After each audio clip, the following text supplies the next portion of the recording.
Shorter. What do you think of the intro? I got to tell you, you never cease to amaze me with your creativity. Yeah, man. So there you go. You know, the thing is, it's shorter of an intro, so it takes going live compared to this takes a little bit longer. But anyways, so I did a market update on Monday. David was coming back from a vacation, right? A little mini vacation. It was actually a doctor's appointment we had to go to, but that's all right. Okay. So I'm just going to go over this again really fast. And I got some updates on some other stuff. But if you missed Mondays, just to give you an over idea, we're talking about for sold properties, one of our highest weeks as the market as a full, 614 to 615. It went up by one. Sold. New properties went down a tad bit. Off markets kind of went down a tad a little bit. The market still, still warm, still hot. Give you kind of more insight under the 700,000 mark. That's kind of like the threshold that I like to push there. We're talking about around 81% again. So we were at 390 sold properties, 372. Before that, we were at 398.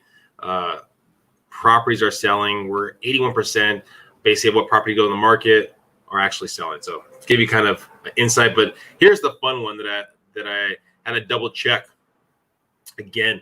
So we're still, as a whole, more pending properties than active properties. Okay, 3 million to 700,000.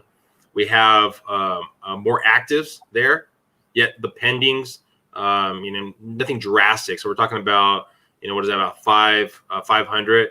The fun part is under 700,000, still about 1,000 properties more under contract than we do have active on the market. Coming soons.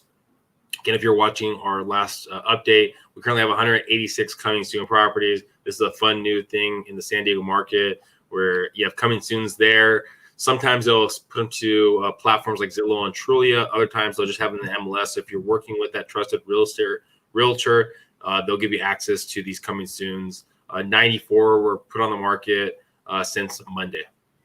And those are people who are threatening to bring their house to market. They're threatening to do it. No, so those people that are scheduled to do it. So That's even better. So for some rhyme or reason, they might take it off, but those are people that have it scheduled to come to the market. So call your trusted real estate resource. If you're looking to buy, you're maybe just like, I'm just going to look on Zillow, Trulia, and look at those platforms. You're missing out on some properties. And just to give you some insight, right here is just a snapshot of some of the properties that are on this coming soon list. And you kind of see, from 300, some of the properties in 300 up to 3.2. So, if you're missing on maybe 1, 2, 3 properties in your kind of a sphere of properties you're looking for, what else are you missing on? So the reason why I mentioned that is that's why it's important to get the information from the correct source, as opposed to someone that's just throwing things up on Zillow or Redfin, talk about make me an offer, that don't really want to sell. They just want to get some ridiculous price.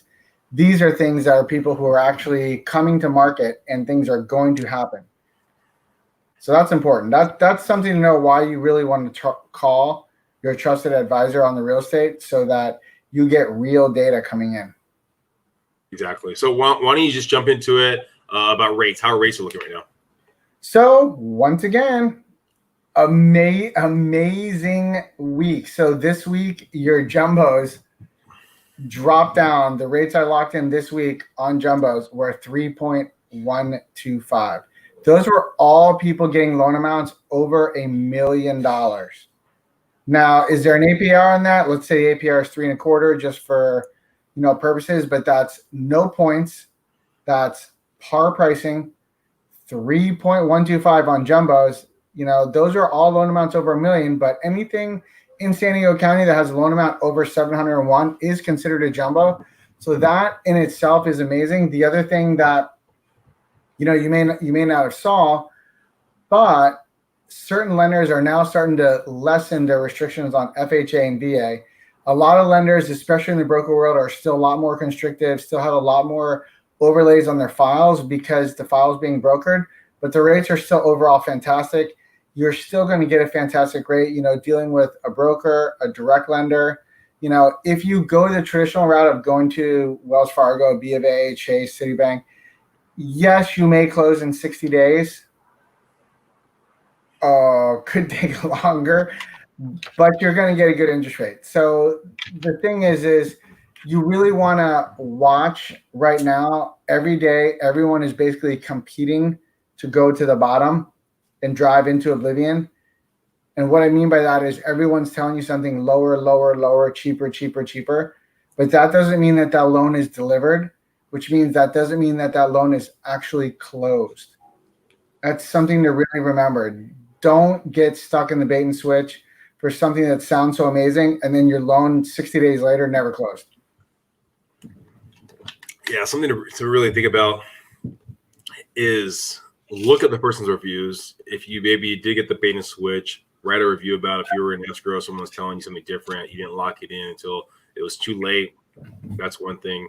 Remember, you lock in the rate when you're in escrow, so that basically changes. So you talk to multiple different people, but you lock that rate into escrow. And if you feel that there is kind of a disservice, maybe write a review. And if the person doesn't have a review, you have to ask yourself, why don't they have a reviews for themselves? So something to really think about. And then also too, when you're talking about, David was talking about the idea of 60 days or longer. Right now, I mean, for the most part, rates is, price is not necessarily the only selling factor getting property sold. Sometimes it's escrow time frame. So if you're talking about a 60-day escrow compared to a 30-day escrow, maybe someone's willing to take a little less of a price, so that can offset basically the interest rate that you would be getting by going with a lender that maybe doesn't have as good a service as others. So just something to think about when you're putting an offer in there. Lowest interest rate is not necessarily the best interest rate. And I mentioned earlier about the loan being delivered. The reason why is, once again, this week, I inherited another loan that was in escrow for 60 days and still not closed. The listing agent actually went under contract, Vinnie, for 60 days, and they didn't make the closing. The lender was a broker, which is nothing in any way, shape, or form against brokers. There's a lot of really good lenders out there who are great brokers, and it is a great platform. But there is more overlays, there is more delays, and you are at the mercy of being a third party. So you got to take that in consideration. But full disclosure, once again, I do think brokers do a great job, and I do think it's a great platform. Just be careful who you choose. So I inherited the loan, and it's actually an easy loan. It's going to take 14 days to close. Something I thought was FHA loan. It's an easy deal. It's just the broker world was too clammed up on the channels. They can't close the deal. The interesting thing, though, each lender is different. Each brokerage is different. Each team's different. It's so true right there. One thing I thought was very interesting. This is something that I heard previously. That I think is it Loan Depot, which is a good company. So that's a good company. So is G-Rate. Well, yeah, I don't know if it's Loan Depot or if it's another. Anyways, I think it's Loan Depot. So Mission Fed, they basically broker some of their deals, I think, to Loan Depot. And they were relaying that they can actually have a quicker close on their broker deals than Loan Depot can do in-house. Quicken Loans, that's what it was. It wasn't Loan Depot, it was Quicken Loans.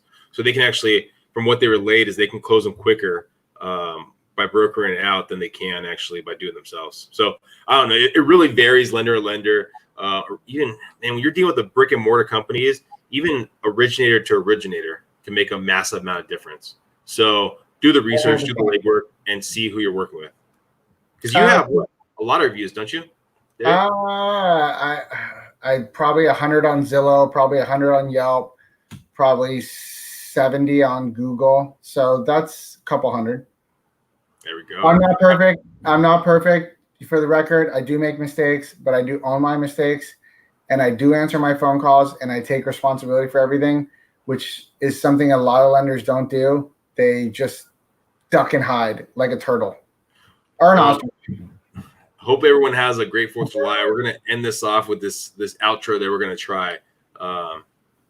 Happy 4th, everyone. Anything else you want to say? What about, wait, we got 5 seconds. For those of you out there who don't know about Vinnie's podcast, listen to Vinnie's podcast. He does a great job.